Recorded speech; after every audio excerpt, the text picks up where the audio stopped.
Tai labas visiems, kas žiūrėsit, klausysit laidą Kas aš esu.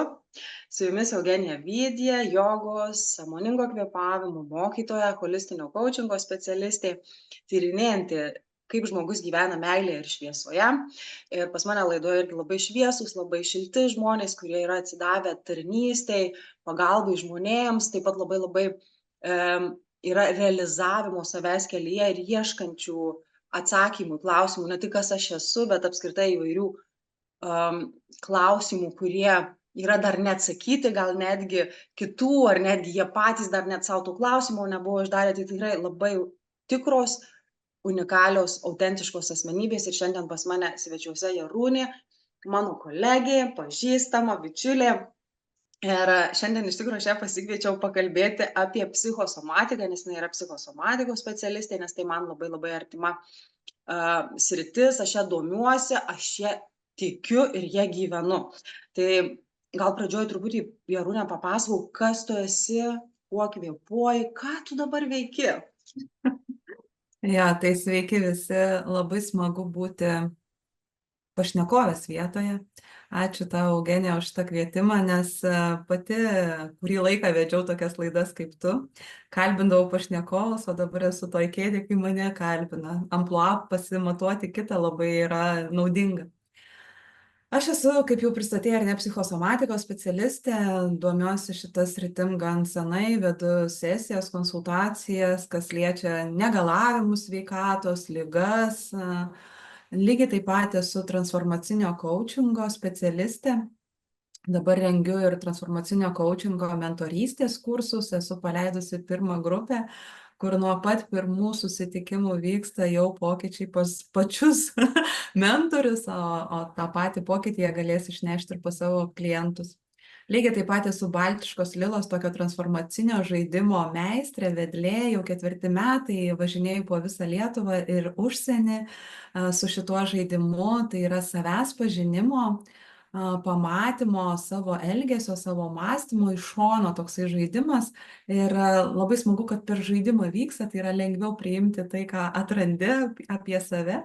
Ir tie pokyčiai irgi liudiju jau 4 metai, kokie stiprus vyksta pas žmonės po šito susitikimo su savim žaidimo metu. Lygiai taip pat esu lektorė coachingo paslaugų centre, dėstau paskaitas, supervizijas, vedu su studentais, organizuojam su kolegėmis coachingo stovyklą, kitais metais jau 4. kartas bus, kai kviesim jūs į stovyklą, tie, kurie domisi coachingu, tie, kurie praktikuoja coachingą. O va nuo šiemet irgi pradėjau dar organizuoti, bus pirmosios stovyklos jau kitais metais, užsienyje moterų stovyklas, kur eisim į tiek to šalies pažinimą, sakau šalies, nes ne vienoje vietoje bus, tiek į savęs pažinimą, į susitikimą su tuo, kas aš esu per gilias meditacijas, per rašymo praktikas įvairias, kitus, kai susitiksim su savo sielos aukštesniuoju vedliu ir tuo pačiu aplankysim šalį. Tai pirmoji stovykla bus vasario pabaigoje Tenerifėje, o birželio pabaigoje numatoma Balyje. Tai va, tai mano kaip ir veiklos plečiasi, auga, aš ir pati kiekvieną kartą su kiekvienais metais stebiu, ką naujo atneša į gyvenimą, ką pasiūlo gyvenimas ir viskam sakau taip. Vau, ačiū, kad pasidalinai tokį, dalį šito, ką tu pasidalinai, galvosiu, suformuluosiu klausimą ir gale uždėsiu, bet labai gerai, kad tu pradžioj su viskuo įvažiavai, su pasidalinimu, ką veiksi tavo visi projektai, tai buvo labai gerai išgirsti. O grįžtant prie psichosomatikos, kas tave atvedė į psichosomatiką? Kaip mano mama juokavo, žinai, aš buvau vaikas, kuris nuolatos uždavinėjo klausimą, kodėl? Nu kodėl? Kodėl ta karvė čia stovi lauke? Kodėl jinai valgo žolę? O kodėl pienas tada baltas, jeigu karvė žalią žolę valgo? Aš esu toksai žmogus, kuris nuolatos klausia, kodėl. Ir, žinai, coachingai yra ta technika kaskadų, kur yra 7 kodėl. Tai man jinai labai patinka. Čia mano sritis. Tai lygiai taip pat atsitiko ir su ta sveikatos klausimu. Aš, kai nueidavau pas medikus, man neužtekdavo, kad jie pasako, tau galvą skauda, ai, tai išgerk ten tą tabletę, ar ne? Ir numalšinsi simptomą. Aš galvodavau, o kodėl man galvą skauda, pavyzdžiui, tenai, tą mėnesio dieną? O kodėl galvą skauda galbūt po kažkokio maisto suvalgyto? Ar tai siejasi, ar tai nesisieja, kaip tai yra? Kodėl mes apskritai turim sirgti sezoninėmis ligomis? Kas čia sugalvojo tokį dalyką? Kam čia naudinga šitie dalykai yra ar ne? Man neužtekdavo numalšinti simptomatikos. Aš norėjau sužinoti, kaip tai panaikinti. Kaip to išvengti. Pavyzdžiui, ten būdavo, žinai, ir su vaikais. Mano vaikai pakankamai daug sirgo vaikystėje. Ir, nu, man sakydavo, nu, tai toks vaikas, toks organizmas. Man neužtenka. Atsakymo taip yra. Aš noriu žinoti priežastį. Ir kai aš atradau, atsimenu vieną kartą savo tokią gydytoją, kurią dabar jau daug metų mes bendradarbiaujam, aš važiuoju pas ją. Ir jinai būtent ir dirba su priežastimi ligų. Ne su pasiekmėmis, o su priežastim. Sako, priežastį reikia panaikinti ir tada dings simptomatika, kuri gali būti visiškai skirtinga.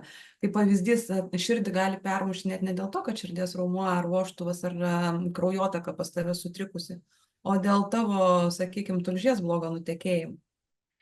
Ir dažniausiai, ar ne, tai užtrunka, kol tu tai atrandi, tai aš tiesiog pas savo gydytoją važiuoju pasitikrinti.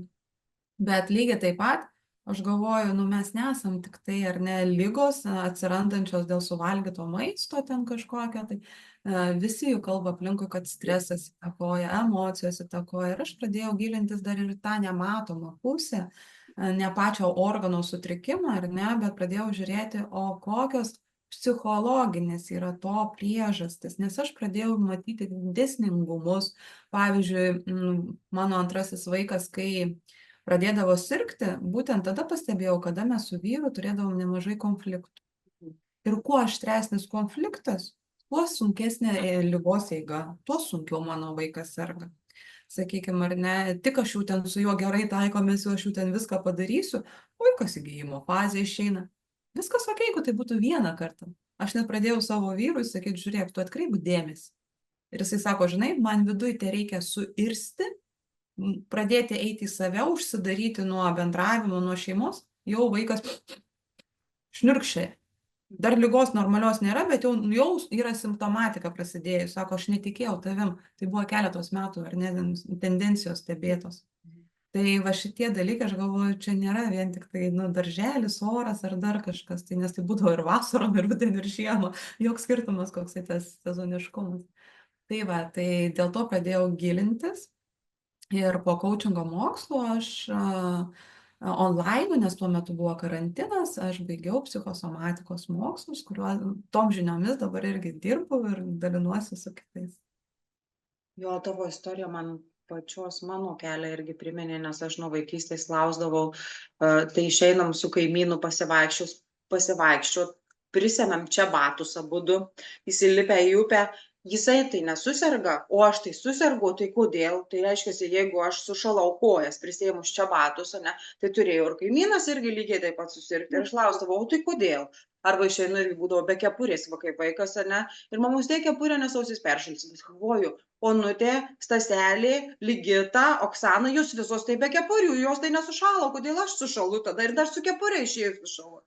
Nu ir paskui man tas vis klausimas nedavė ramybės ir kai pradėjau domėtis savimi, saviugda, savęs pažinimu į gyvenimą atėjau irgi sveikstant psichosomatiką, būtent ligoninė, ir man tada taip akys atsivėrė, tai va, kodėl viskas yra, tai va, kaip yra iš tikrųjų.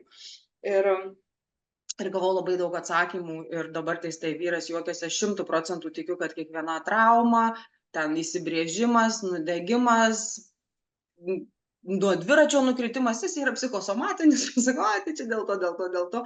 Tai vyras net juokiasi, sako, nu tikrai taip negali būti, bet aš pati tuo tikiu, tuo gyvenu ir man dėl to yra viduje daug aiškumo visame, kame įsineša. O kas yra pati psichosomatika, jeigu tai pažiūrėti? Ar tai yra mokslas, atskira šaka, ar tai yra kažkaip išplaukia iš psichologijos? Nu, jeigu paimti ar ne tą pačią psicho šaknį, tai iš psichologijos ir eina, o psicho, jeigu išvertus ar ne, tai yra siela, dvasia. Tai žodžiu, tai, kas yra siela mumise, psichologija irgi kylo iš šito pavadinimo, o somatika yra kūnas. Mhm. Tai va tos sielos, tai siela kaip ir traktuojama, ar tas mūsų jausmų pasaulis, iš tikrųjų, jausmų, būsenų pasaulis ir sujungtas su kūnu. Ir vadinasi, va tai, ką mes jaučiam, persiduoda kūnui. Niekur, kaip mes jau dabar visi žinom per mokslą, ar ne, niekur tai nedingsta iš kūno, jokia emocija neišgyventa iki galo, jinai nedingsta, jinai lieka. Jinai susijusi, pradžioj buvo manoma, kad smegenyse visi jausmai yra, taip, limbinė sistema pas mus smegenų, jinai susijusi su jausmais, tačiau emocijos visos, jos gyvena kūne. Ir kai mes jų neišgyvenam, streso metu užspazmuojam, nuneigiam, ignoruojam, neiškalbam ir panašiai, nėra va to išgyvenimo iki galo, ar ne, dėka programų, įsitikinimų, čia jau platesnė tema, ar ne, vat visa tai kažkur tai lieka kūne ir reaguoja atitinkamas organas mūsų. Mhm. Ir tai yra iš tikrųjų tyrinėjama moksliškai. Sakykime, ta psichosomatikos šaka, kurią aš studijavau, tas metodas, kurį perėmiau už savo mokytojų, jisai remiasi Naujosios Vokietijos medicina. Yra toks institutas Vokietijoje, kuris būtent ir tyrinėja dėka kompiuterinės tomografijos smegenų veiklą. Atitinkamą, kokią smegenų dalį veikia, kokio pobūdžio stresas, vidinis konfliktas. Ir kadangi mūsų smegenys yra susiję su mūsų organais visais, ar nuo raumenim ir taip toliau, tai nuo to ir priklauso, kas bus pažeista. Ok, bet žiūrėk, neužtenka tos vienos emocijos. Dabar supykau, sukandau dantis, nurijau, užspaudžiau, nepasakiau visko, apsisukus, nuėjau, visa paraudonavau viduje iš pykčio. Tai čia vieno karto taip nebūna, aš įsivaizduoju, taigi tai kaupėsi ir kaupėsi.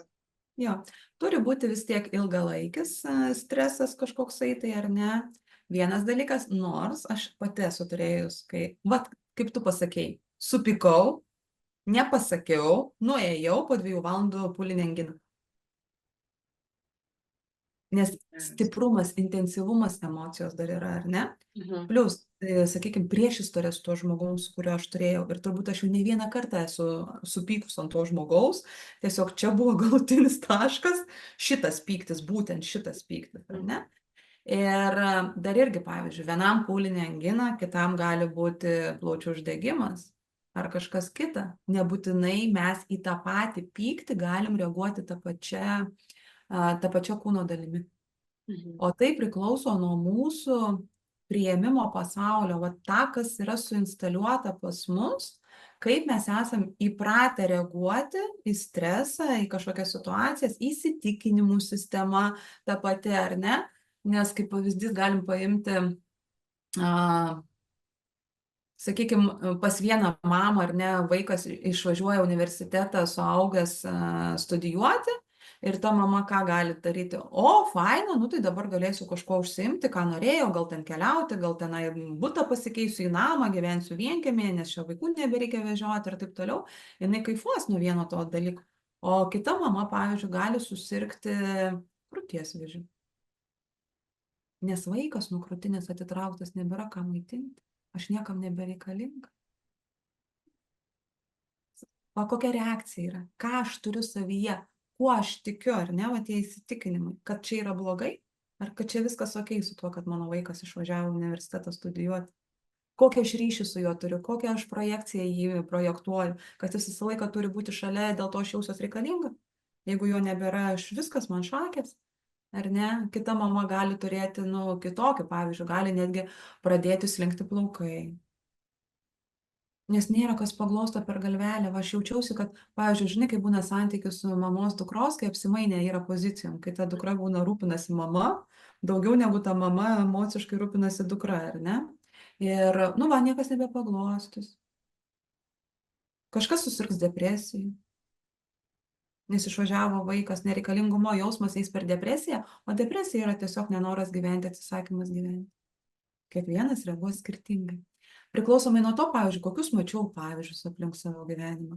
Ar mama migrenos dėka spręsdavo kokias nors problemas, ar ne? Gali ir taip būti. Aš išmokstu tos reakcijos. Kad spręsti problemą reikia, pavyzdžiui, ten vaikai, kaip ar ne, jie žino. Vienas temperatūrą savo sukelia, kitas gerklę ten pradeda skaudėti, trečiam pilvą. Juk skirtingi vaikai vengia streso mokykloje. Žiūri, kas veikia. Į ką mama reaguoja geriausiai. Tikrai taip. Ai, nu, šitas nepaėjo, tai bandysim šitą. Ir jie išmoksta tą strategiją ir paskui naudoja ateityje savo gyvenime. Okay. Wow. O žiūrėk, emocijos užspaustos, betgi prieš emocijas tai mes turime mintis, o mintysgi sukuria mūsų emocijas. Tai kaip ir sakei, tai įsitikinimai įvairūs, nemąstymo mūsų modeliai, jie sukelia mums emocijas. Tai dar jeigu paėjus dar giliau pasižiūrėjus, ligos priežastis yra mūsų apskritai mąstyme, kuris yra nesąmoningai arba sąmoningai mums įdiegtas, perduotas. Gal genetiškai ir neperduotas kažkaip, kaip šeimoje, kaip visi mąstė, kaip elgėsi, kaip mato, kokiam fone užaugo žmogus, jis taip mąsto, taip elgėsi, tai realiai einant į ligos išsprendimą, mums geriausia žiūrėti į tai, ką mes galvojam, ką toj galvoj sukame. Jo. Tik tiek, kad dažniausiai tai yra autopilotų jau vykstantis dalykai, jie yra nustumti jau į pasąmonę, mes jų aktyviai nenaudojam tų įsitikinimų, mes paskui tik tai sesijos metu pamatom, koks tai tas įsitikinimas paleido va tokią mano kūno reakciją, ar ne? Ir, nu va, sakykime, va tie įsitikinimai, jie tarsi filtras, per kurį mes matom pasaulį. Ir, pavyzdžiui, čia va gali būti obolys, ar ne, šitokia akmenuką turi, nesimato, užstoja, ar ne? Ir tas Šiek tiek obolys, matosi. pavyzdžiui, jo, obolys, sakykime, ar ne, jeigu paėmus, vienas, jeigu turėsi įsitikinimą, kad obolį suvalgius aš būsiu sveika, nes žiūrėk, ar ne, yra tokia pasakymas, 2 ar 3 obuoliai per dieną, kad palaikyti sveikatą. Aš turiu šitą įsitikinimą, aš valgau obuolius ir aš jaučiuosi sveika. Tai va tas filtras, per kurį aš matau pasaulį, įsitikinimas, va tas, ar ne, kad obolys man neša sveikatą. Kitas kažkada tai yra valgęs galbūt obuolį ir susirgo ir jisai gali jau turėti įsitikinimą, kad va, obuolys man neša kažkokį susirgymą. Gal rūgštis kelia, ten gydytoja kažkada pasakė, tik nevalgyk po pietų obuolių, nes rūgštis sukels tam skrandį, ar ne? Ir jau aš žiūrėk į tą obuolį, žiūriu visai kitom akim, valgau su kita emocija, man jau nebereikia prisiminti, ką gydytoja sakė. Jau pas mane yra jungtis obuolys lygu tas neuronų jungtis susiformavus ir mano organizmas jau reaguoja į obuolį atitinkamai. Aš jau žinau, kad tai yra man pavojus. Galiu va iliustruoti per pavyzdį alergijos. Turėjau atvejį, ar ne, kai moteris turėjo alergiją, man atrodo, bulvėm ir morkom. Žodžiu, esmė tame, kad jinai negalėjo skusti bulvių be kaukės ir be pirštinių. Nes va tos sultis, kurios išsiskiria iš obuolių ir iš bulvių ir morkų, alergizuodavo rankas ir kvėpavimo takus jai tindavo gerklė. Ir mes, kai ėjom pasižiūrėti, iš kur tai atsirado, nuo kada tai atsirado, kokia tai yra priežastis, kokia ta neuronų jungtis susiformavo, kad tai yra pavojus man, ogi buvo taip, kad jinai buvo su broliu viena namuose, valgė morką ir springo. Ir jinai pradėjo dusti, nes alergija yra kas? Staigus išgąstis. Kažko netekti, va kažkas atsitiks man ir taip toliau. Ir gavosi, kad jinai pradėjo, alergija sukilo jai būtent dėl morkų. Ir kai mes pradirbom šitą reikalą, nes jis tada, atsimenu, brolis sakė, bėgo pas kaimynę, ieškoti pagalbos, jinai galvojo, sako, aš uždūsiu. Ir kai pradirbom šitą reikalą, po 2 savaičių, jinai darė eksperimentą, pasistatė kamerą, žiūri, nufilmavo, man atsiuntė vaizdelį, pasidėjo nuo alergijos vaistų šalia savęs, žinai, kad jeigu ką gers, jau be pirštinių, be kaukių, pasiėmė tas bulves su morkom ir pradėjo skusti. Ir jinai sako, tu žinai, mano vienintelis, kas sureagavo, mažasis pirštukas pradėjo tvinkčioti. Nei gerklė, nei rankos, niekas daugiau nebereagavo. Vien tai, kad mes prasprendėm šitą situaciją, kad nebėra morka tau pavojinga. Ar ne? Per technikas, per viską. Ir šiai dienai turi šitos alergijos. Wow. Ne, pasižiūrėti į įsitikinimą. Bet žiūrėk, kartais su įsitikinimais, tai neuro jungti mums užtenka va ne vieno to išsigvildenimo, ėjimo į tą priežastį, ištraukimo, bet kartais, va dabar man taip išplaukia iš šono toks dar klausimas, kartais kaip keičiam kažkokius įsitikinimus, ne, jeigu mes juos pastebėm, ištraukiam iš to automatizmo pelkės visos ir pamatom, tai reikia daugiau laiko, pavyzdžiui, kartoti, ne, kažką, jeigu matom, ne, va yra tokia technika, kad jeigu aš ten kažkoks įsitikinimas pas žmogų yra, kad jis save laiko kvailu, ir jis taip elgiasi ir taip jaučiasi, žodžiu, ir tada jis pradeda pamatęs tą įsitikinimą, jis pradeda keisti ir kartuot, kad aš esu protingas, aš esu išmintingas, taip toliau ir panašiai. Tai kaip čia yra, kad kartais reikia va to tokio staigaus, tai čia, man atrodo, tas įėjimas tiesiai į priežastį, ane, dūrimas ir ištraukimas. O kartais reikia, ar psichosomatikoj būna, va taip, jeigu pamatom tą priežastį kažkokį, tai įsitikinimą, kad reikia naudoti ilgesnį laiką, pavyzdžiui, kartoti savo, žinai, keisti, nu, ta prasme, naujas neurojungtis kurti. Reikia kurti kartais neurojungtis, kaip ir sakiau, ta moteris, jinai po 2 savaičių darė eksperimentą su morkom, nesekančią dieną, ar ne? Žinai, kada kyla konfliktas? Tada, kada yra įtampa ir nesaugumas. Va, morka man nesaugu, obuolys man nesaugu, kaip aš sakiau, ar ne? Yra kažkokia tai grėsmė ir tai pastringa, mano ta baimė kažkur tai užstringa ir duoda reakciją. Jeigu žmogus iš tikrųjų, va, sesijos metu pakeitė viduj, atsipalaidavo, suvokė, kad tai yra jau saugu, nebereikia kartais nieko kartot. O kartais tenka vis tik tai, žinai, va, pavyzdžiui, pro kokius liepžiedžius eini ir sakai, saugu.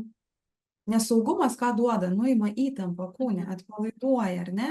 Ir psichika mūsų ir kūną atpalaiduoja ir mes tada į tą saugumo būseną turim nueiti. Tai daugiau kartoti netgi saugu savo negu kažkokią naują afirmaciją. Nes vien afirmacijos kartojimas tai yra prote pastrigimas, o va čia yra didžiausia problema šių laikų žmonių. Mes ant tiek sudievinom protą, mes ant tiek sudievinom viską, kas yra logiška, moksliškai pagrįsta ir visa kita, kad mes pamiršom, kad mes dar turim jausmus ir kūno pojūčius. Ir kad mes, turim, jeigu šitų dalykų neignoruojam savo gyvenime, mes iš viso būsim sveiki. Va čia yra problema, kad mes nuneigiam savo kūno išmintį, kuri ir atsiduoda, ar ne, mum informaciją siunčia per jausmus, per emocijas, per kūno pojūtį. Ir ta kiekviena liga, kuri ateina, kiekvienas negalavimas, jisai yra ne tam, kad aš dabar tave nubausiu, čia Dievo ranka. Kas irgi Dar labai... vienas įsitikinimas, dar viena kolektyvinė programa. Taip. Liga yra tam, kad tau padėtų. Kad sako, alio, neteisingumas prieš save, kenki sau, taip negalima. Kai tu eini toli nuo savęs, nuo meilės sau, kai tu kenki, esi kenkėjas sau, tada kūnas ateina į pagalbą. Tol, kol tu reaguoji savo pojūčius, į savo jausmus, tau nereikia sirgti. Tu nori miego, tu nueini pamiegoti, tu nori poilsio, tu atsisėdi ramiai, pasėdi, ar ne? O dabargi kaip? Mesgi ignoruojam viską, ką galim. Užglušinam. Taigi nelogiška taip jaustis. Nejausk, o mąstyk. Mes nebegirdim savęs. Šiandien buvo sesija su kliente, kai mes dirbom ir jinai turėjo problemą, kuri pasirodo ją saugojo. Apsauginę funkciją atliko ir kai jinai suprato, nuo ko saugo, sakykime, ar ne, kad jinai tada sako, geras, jeigu aš išspręsiu tą problemą, nuo kurios jinai mane saugo, man nebereikės tos ligos. Ne ten net sprendžia. Knisasi po sveikatą tam, kad nekreiptų dėmesį didesnę problemą esančią, sakykime, jos gyvenime. Tai visą energiją nukreipia į sveikatos tenai problemų taisymą kažkokį. O reikia visai kitur eiti žiūrėti.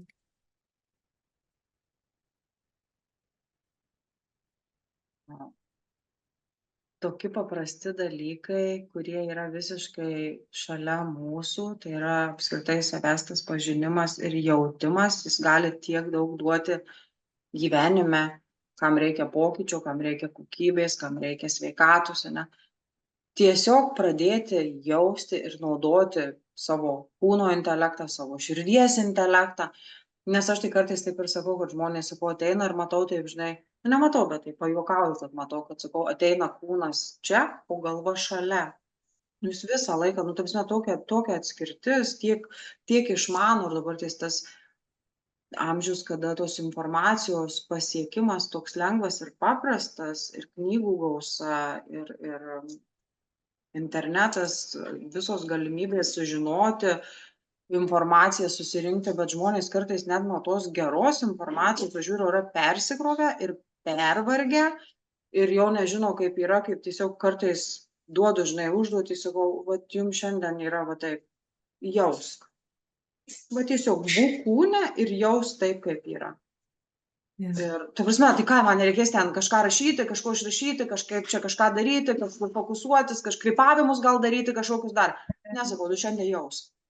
Jo. Va tiesiog būk ir jausk. Ir tai padaryti sunku, nes ta atskirtis labai didžiulė, nebereikalų žmogus ir atsineša į sesiją ateidamas pas mane, pavyzdžiui, kvėpavimo, kad ateina dėl to, kad sveikata yra subirusi. Ir tai tik ir parodo, kad kūnas yra atskirai nuo galvos. Taip, visiškai teisingai. Kuo daugiau žmogus serga, tuo daugiau žmogus yra galvoje ir ignoruoja savo jausmus, nenori jausti, nenori būti kažkuom tai, nes tai yra per sunku, per sudėtinga, mūsų niekas neišmokė, kaip elgtis su sunkiomis emocijomis užplūstančiom ar ne, ką su jom daryti, kodėl jos yra reikalingos ar nereikalingos mūsų gyvenime. Niekas to neišmokė mūsų. Dėl to mes kas yra? Mes pabėgam į protą nuo jausmų pasaulį. O kai užsidarom protą, mes nebegyvenam. Aš tai vadinu egzistavimu, bet ne gyvenimu. Nes mes gyvenam tada, kada yra darna, ar ne, tarp visų tų mūsų, kaip tu sakai, širdies, intelekto, kūno ir proto. Kai yra darna, va tada žmogus iš tikrųjų jaučia, kad aš gyvenu, gyvenimas turi skonį, man kaifova, ar ne? Iš tikrųjų, va, mes tiek daug prarandam, kai mes ignoruojam savo jausmų pasaulį. Kada ateina žmonės ir aš matau, kad jie yra va, būtent prote ir kad kuo greičiau reikia gelbėti iš to proto pasaulio, tada, kada žmogus yra absoliučiai pasimetime. Nežinau, kas aš esu, ką man toliau daryti, o tai čia mano darbas ar ne mano partneris ar ne mano, man čia patinka taip ar nepatinka, nuolatinėse abejonėse, svarstymuose, pastrigimuose vatuose. Jisai sėdi proto pasaulyje ir jis nesupranta, kas yra jo gyvenime. Apie pašaukimą aš jau net nekalbu, kad ten net nėra ko ieškoti, nes tu nesupranti, kas tu esi, tai kaip tu gali žinoti, koks tavo kelias. Visiškai, visiškai. Aš tai sakau, tokią frazę turiu, kad jeigu žmogus su tuo pačiu protu nerasite sprendimo būdų. Visiškai. Ir net ne protė, ir net neloginiai srityje reikia ieškoti, nemokslinėje srityje reikia ieškoti išėjimo, ne ir atsakymo. Vėl grįžti į ryšį su savo kūnu ir su savo širdimi. Kūnas parodo priežastį, iš kur tai atsirado, kūnas parodo, ką paleisti, kada yra paleidžiama, koks sprendimas yra tau teisingas. Kūnas parodo, ne protas išmąsto. Netgi koks partneris tau yra teisingas, jeigu teisingai suinstaliuota tavyje programa, tu atrasi jį. Mes viską gaunam tai, kas yra mūsų viduje. Tikrai, kad viską gaunam. Bet žiūrėk, o tai kaip tada žmogui, kuris yra va taip protą užstrigęs, pradėti atstatinėti tą darną tarp kūno ir proto? Tu sakai, pradėti jausti. Daryti bet kokias praktikas, jogą, jinai sugrąžina santykį su tavo kūnu, ar ne? Asana, žiūrėk, tempimas, pozos išlaikymas toje kažkokioje vietoje, ar ne? Tai tu pradedi jaust, žiūrėk, šitas raumuo dirba čia taip, čia įtampa sukilo, čia reikia truputėlį taip pasukti gal man, ar ne? Su kūnu susipažinti, vienas dalykas. Antras dalykas, aš pati turėjau tokią praktiką, kai susipažinau su savo emocijom, plėčiau pažinimą, kai reikėjo kiekvieną dieną, kas valandą rašyti, kaip aš dabar jaučiuosi. Tiesiog turėjau, nes špargalkę ieškodavau, kiek galima konkretesnio pavadinimo tam jausmui, kurį dabar išgyvenu. Ir taip susipažinau su savo jausmų pasauliu. Kaip aš sakau, mes greitai pajausim, kur mūsų džiaugsmas, kur mūsų įkvėpimas, kame mūsų motyvacija, ką aš noriu daryti, kur yra konfliktų priežastis, pyktis mums greitai parodo, koksai poreikis nuneigtas yra ar ne. Kokia vertybė nerealizuota.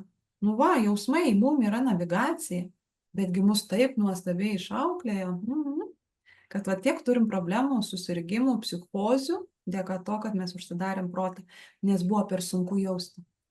Vaikas, kai patiria daug traumuojančių situacijų vaikystėje ir, kaip sakau, nėra šalia suaugusio žmogaus, kuris padėtų jam susivokti, kas dabar vyksta, kaip išgyventi, kaip paleisti šitą dalyką, jisai, po biškutį atsitraukia nuo to kūno, aš sakau, nenoriu jausti, nes man baisu, aš nesuprantu, kas su manim darosi. Ir mes bėgam į protą racionalizuoti, paaiškinti viską logiškai, perdėlioti, ar ne, įtikinti save. ir panašiai. Ir tokiu būdu užsidarom va tam kalėjime. O tada jau pasimetam. Kas aš, kur čia ir ką čia daryti.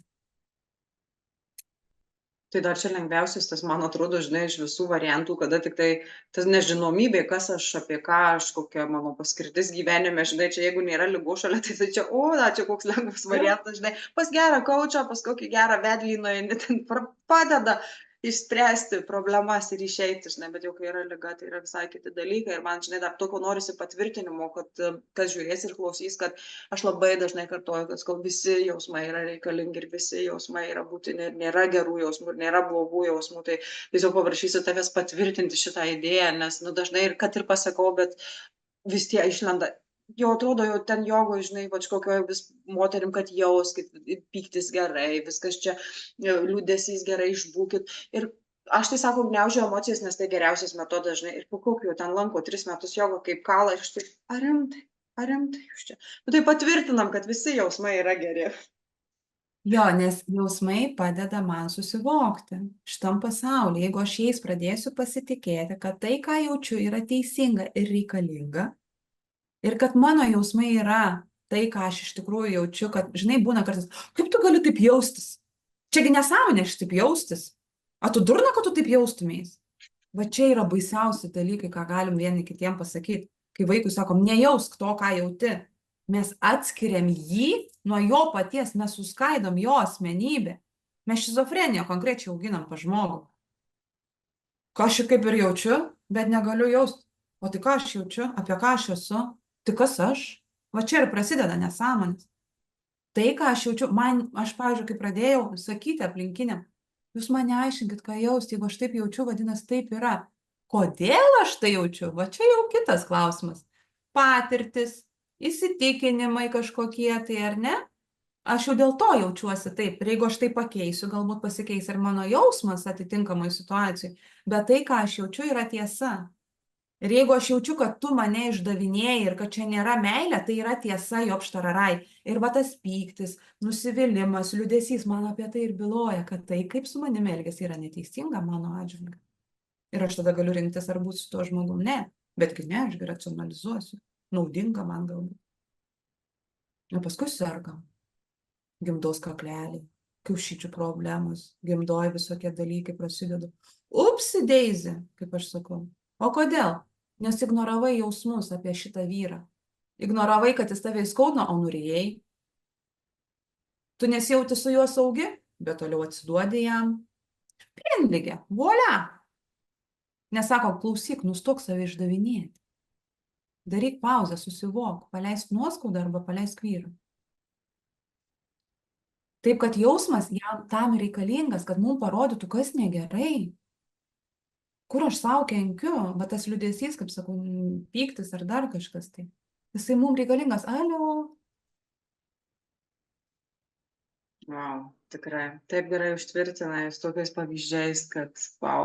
Ir va taip, kai pasidalinai apie moteris, aš dažnai pastebiu, kurios moterys dalinasi, kad jom vat santykiai su vyrais nevažiuoja, ten kažkas negerai, bet gyvena tą, nes, nu taip reikia mama auklėjo, čia turi būti, žinai, ištikima savo vyrui, turiu va ten jam tarnauti dar kažkoks, va dar koks nors išlenda įsitikinimas, arba kad ten nuolanki turi būti, arba reikia būti santuoką išsaugoti, tai turi dažniausiai šalia dar eina visos problemos su moteriškais reikalais, ne visos vat ligos. Libido nebuvimas, visoksai, dažniausiai sakau, dar nori savo vyrų.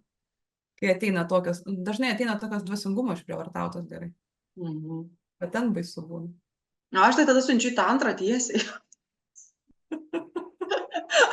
Jau kai matau, tai sakau, jums geriausios tantros praktikos. Kas tai yra? Nu, tai pasidomai, kad sakau, galiu specialistą duoti jums kontaktus, varyti, pajuokauju, bet iš tikrųjų tai taip yra. Nu, jų akim ir jų pasaulyje tai rimti dalykai, bet nu, jie taip kažkur nematomi. Nes vėl žmogus galvoja gyvūną. Nu, mamos balsas kažkur kalba, kolektyvinis kažkoks tai ten keli balsai. Kokio gurų ten prisiskaitau, prisiklausau. Ne? Jo, ir nesuprantu, kas aš. Nu, kas man tinka, kas man yra teisinga. Ir va kūnas tau parodo, kas yra teisinga ir kas neteisinga. Gerai. Kūno knygos ir sako, nu, aš atėjau tam, kad tu susivoktum. kad tu prabustum, kad tu išgirstum, kad tu teisingai pasirinktum. Aš kai pradėjau, pavyzdžiui, ribas brėžti su tam tikrais žmonėmis savo aplinkoje, kaip pradėjau mokėti sakyti ne, sakyti, kada galiu, o kada negaliu, nebeišeikvoti savo energijos batareikos iki minimumo, rinkti save, man nebereikėjo sirgti peršalimo ligom ir kažkodėl sezoniškumas man jau visiškai neįdomus yra, kas liečia peršalimo ligas. Aš žiūriu ir galvoju, o kodėl žmonės serga? Čia ne su tuo susiję, ne su sezoniškumu. Oi, tikrai ne.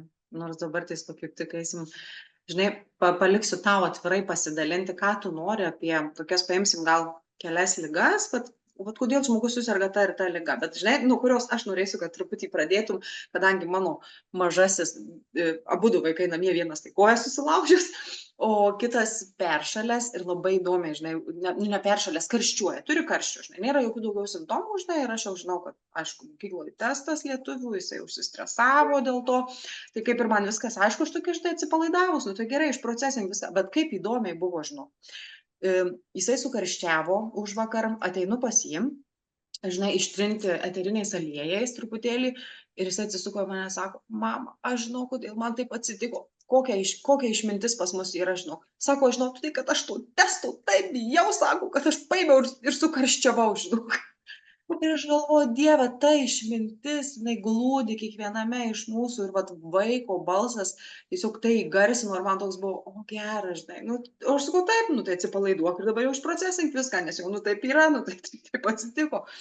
Tai tiesiog, kodėl, vat, suserga peršalimo ligom, o kitas tiesiog ligas, kurias tu norėsi pagriebti ir truputėlį pasidalinti, dėl ko, va tas kodėl, tai tiesiog leidžiu tau intuityviai, gerai?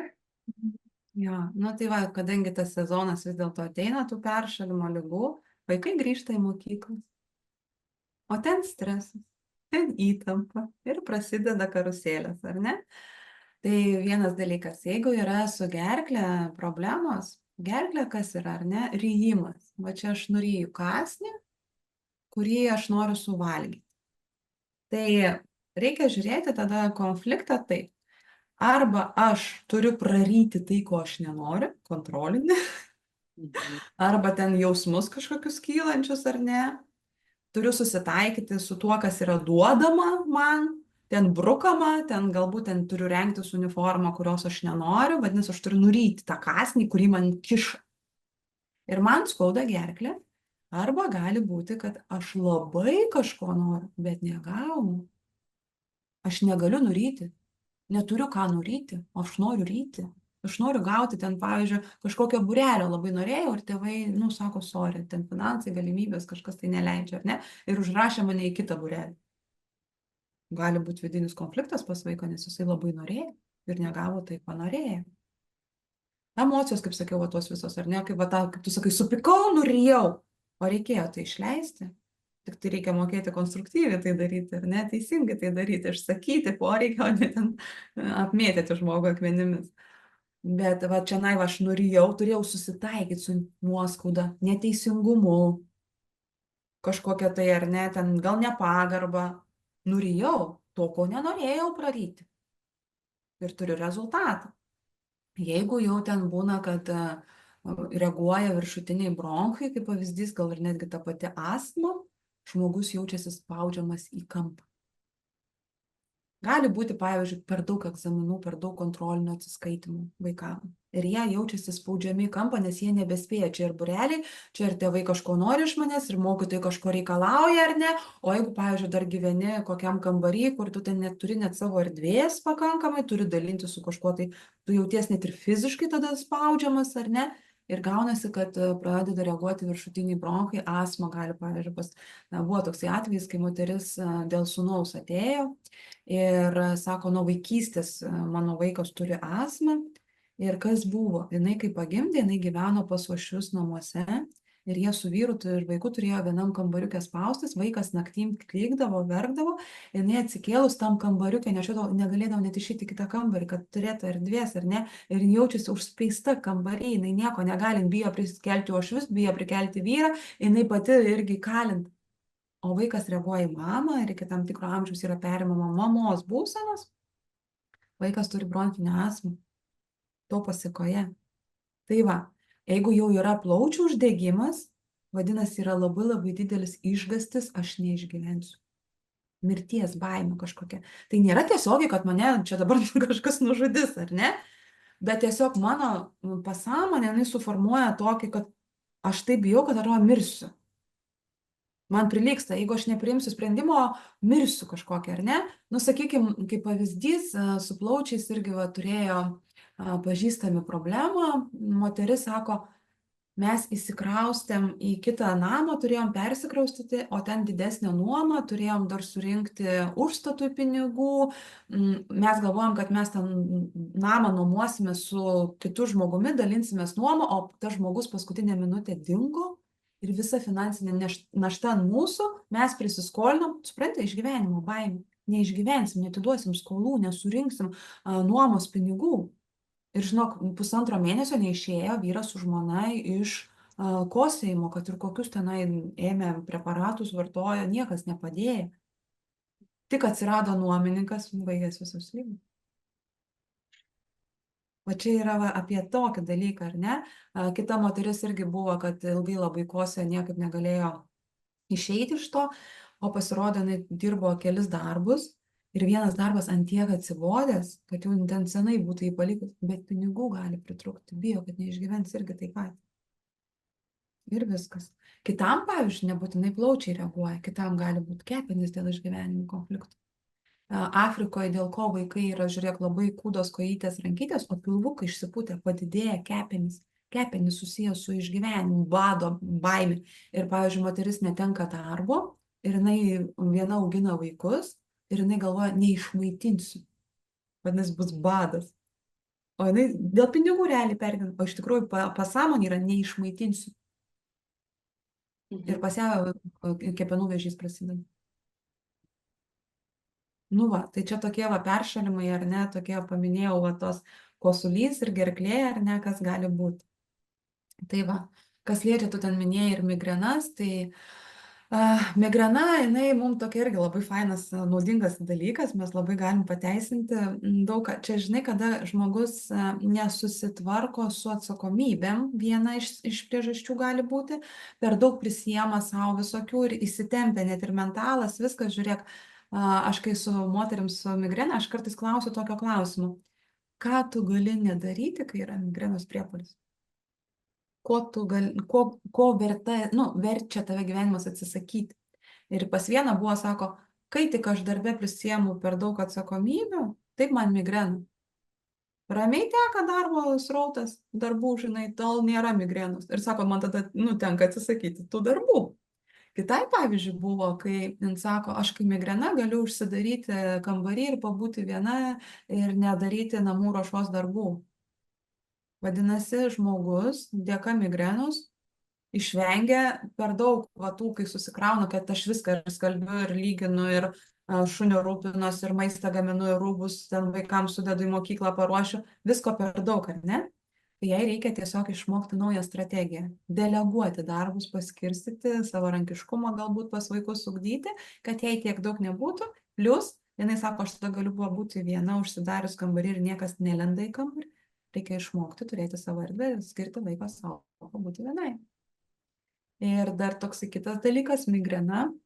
Čia tokia jau kiti atvejai, netgi plaukų slinkimas kai kuriais atvejais, galvos odos problemos būna tada, kada žmogus realiai turi ryšį su visata, su Dievu, su tom energijom ateinančiom iš aukščiau, tas tikėjimas, visos ezoterinės galbūt žinios, dvasingumo žinios, o jisai yra labai racionalus ir logiškas ir jis nenori to priimti. Jisai blokuoja ryšį su kosmosu, kaip aš sakau. Ir jam vis tik tai reikia eiti ir pradėti tame domėtis. Savo ritmu, savo kiekiais, ar ne, nereikia ten pasinerti stačia galva, bent jau ryšių su Dievu, pavyzdžiui, bažnyčioje, užmegzti ir suprasti, kad tikrai yra kažkas aukščiau, daugiau negu mes esame. Tai va, čia toks gali būti. Dar tokia labai populiari skrandžio problema yra, jeigu turim laiko, ar ne, dar pasidalinsiu. Tai čia labai stebiu aplinkoje, labai dabargi yra gastritai, refliuksai visokie. kas yra skrandžio gleivinė, jinai yra mums teritorinį konfliktą rodo. Vadinasi, aš kažkur nesijaučiu, neturiu savo teritorijos, nesijaučiu šeimininkas. Pas moterį jos teritorija yra jos namai, jos vaikai, ji pati. Pas vyrą yra jo žmona, darbas, biznis, va, išorinis pasaulis daugiau pas vyrą yra jo teritorija. Ir pavyzdžiui, gali atvažiuoti pas jūs mama ar uošvienė ir pradėti darinėti spintelės, pradėti aiškinti, kaip jums gyventi, kad ir nuoširdžiai norėdama jums tiesiog patarti. Ir žiūrėk, išvažiuoja mama ir kažko tai skrandį pradeda sukti. Refliuksas kyla. Pavyzdžiui, kai mano vyras bando man įteikti savo idėją, kuriai aš nepritariu, o jisai bando argumentuoti man į pirštį ir aš, jeigu nenustatau ribos, stop, man netinka, sorry, man pradeda refliuksas kilti. Vaikam irgi, kai mes ten lendam, aiškinam, moralizuojam, aiškinam, ką rengtis, ką daryti, kada gulti, kada keltis ir ištisai, ir jeigu vaikas jau jaučia, kad jau peržengimos ribos, aš neturiu savo vietos, irgi turi tam problemų. Tai va, tiesiog reikia irgi stebėti, žiūrėti, va, kas su teritorija susiję, ar ne. Aš dirbau darbe, kuriame mano skyriuje, tame padalinyje, vos ne kas antras turėjo skrandžio rūgštingumą padidėjus. Kodėl? Nes vadovybė leisdavo savo neriboti darbo valandų ir tu nežinodavai, ir tu šį vakarą išeisi namo, ar bus susirinkimas ilgiau po darbo, kiek tu užtruksi po darbo. Ir tie, kurie paklusdavo, nenubrėždavo ribų, visi turėjo problemų su skrandžiu. Jo, draugė mano irgi viena pažįstama, jinai būdavo labai myli tėtį, važiuoja, rūpinasi, bet grįžus iš po tėčio, jinai jaučia skrandžio sudirgimą. Dėl ko? Dėl to, kad tėtis visą laiką aiškino, vaikeli, tik tą daryk, o to nedaryk, tu pasižiūrėk, o to neatrodo, kad taip reikia. Nuoširdžiai tėtis rūpinasi. Bet aš viduje jaučiu konfliktą, mane erzina, aš to neišsakau, nes aš noriu būti gera mergaitė savo tėčiui. Turim problemų. Dirglio žarnyno sindromą turėjom, kur moteris irgi daug metų nuo jaunystės, nuo 16 ar 18 turėjo dirglio žarnyno sindromą. Užteko poros sesijų, kai dabar jau keletą mėnesių gyvena absoliučiai be jokių simptomatikų, o ten buvo kontrolė. Teko padirbėti su kontrolės klausimu, nesaugumu gyvenime. Ir, žinai, dirglio žarnyno sindromas kaip yra? Tu jo nesukontroliuosi, soriukas. Jeigu paleido vidurius, tai paleido. Tai va, ir organizmas sako, paleisiu tą kontrolę. Ir mane, žinai, kaip šitas ima, aš noriu viską kontroliuoti, o čia va, šito negaliu sukontroliuoti. Reikėjo truputėlį padirbėti su pačiu kontrolės klausimu ir pas žmogų susitvarkė problema, kuri buvo daugiau nei 20 metų. Wow. Nuostabu, kokia išmintis yra pas mus, ir dar pasikartosiu, nes man tai yra toks didelis atradimas pačiai buvo, kai šitos dalykus pradėjau suprasti ir domėtis, ir kad nereikia ieškoti išorėje atsakymą, visi atsakymai yra pas mus viduje. Vienareikšmiškai. Jo, dar šlapimo kaip tik pūslė, irgi kaip tik turėjom sesiją, kalbėjom apie ką tai gali būti. Šlapimo pūslės uždegimas, tas pats teritorinis konfliktas kaip ir skrandis. Tai rodo, kad dėl ko gyvūnai šlapinasi. Taip dažnai, žiūrėk, išvedi šunį, tai jisai ne vieną kartą nusišlapina, jisai po kelis kartus visur, jisai žymi teritoriją. Ir pavyzdys iš situacijų realių, ar ne, pavyzdžiui, moteris gyveno vienam mieste, turėjo jie su vyru butą, viskas okei, bet vyras išvažiavo į užsienį dirbti. Ir jinai karts nuo karto pas jį nuskrisdavo, o ten yra nuomojamas butas su kitais. Žinai, kaip būna Anglijoje, ten pavyzdžiui, vienam name keletą kambarių nuomojas iš manęs. Ir tik nuvažiavus moteriai į Angliją, pastoviai prasidėdavo šlapimo pūslės uždegimas. Nėra jos teritorijos. Jinai jaučiasi uždaryta ne savoj teritorijai ir šlapimo pūslės uždegimas. Su kita moterim kaip tik kalbėjom, sako, jo, man pastoviai šlapimo pūslės uždegimas buvo, kai mes užsienį gyvendavom ir kraustydavomės iš vienų namų į kitus.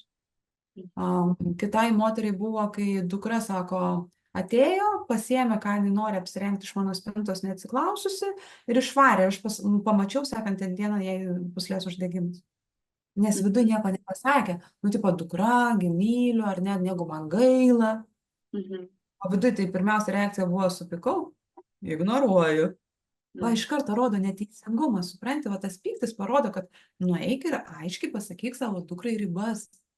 Kas galim, negalim, ateik pasiklausk, aš tau duosiu. Mhm. Neimk savo, savavališkai jaučiu neteisingumą. Tai tam reikalingas mums pyktis, o mes jį ignoruojam. Tikrai. Dabar žiūrėk, o kur tokios informacijos, vat žmogus susikabino, kažkas vat atliepė, surezonavo jam, kur jis galėtų daugiau tokios informacijos rasti, ne, vat kur kreiptis galėtų, ar pasiskaitinėti, pasidomėti. Šiaip, žinai, iš principo, kam labai jau svarbu, kas nori dirbti su tuo, eina, ieško mokslų, yra ir Lietuvoje. Dabar nepasakysiu Vilniui, man atrodo, mokymai psichosomatikos, remiantis psi 2.0 metodika, jeigu norisi ar ne giliau, o šiaip tai realiai tai eina pas specialistą, nesupranti. Mums patiems išsinagrinėti nėra taip paprasta. Jeigu mes net ir suprantam, kad čia teritorinis konfliktas, atrasti to priežastis ir ten paleisti yra per daug sudėtinga, nes mūsų protas jisai per daug gudrus. Jisai mūsų užliuliuoja, šitą žiūrėk, šitą nežiūrėk, kam čia dabar ką nors keisi ir mums neišeina. Specialistas reikalingas tam, kad pagautų tą protą už uodegos ir pastatytų prieš akis tada tą žmogų, ar ne? Tai va, specialisto bet kokiu atveju, ieškoti psichosomatikos specialistų.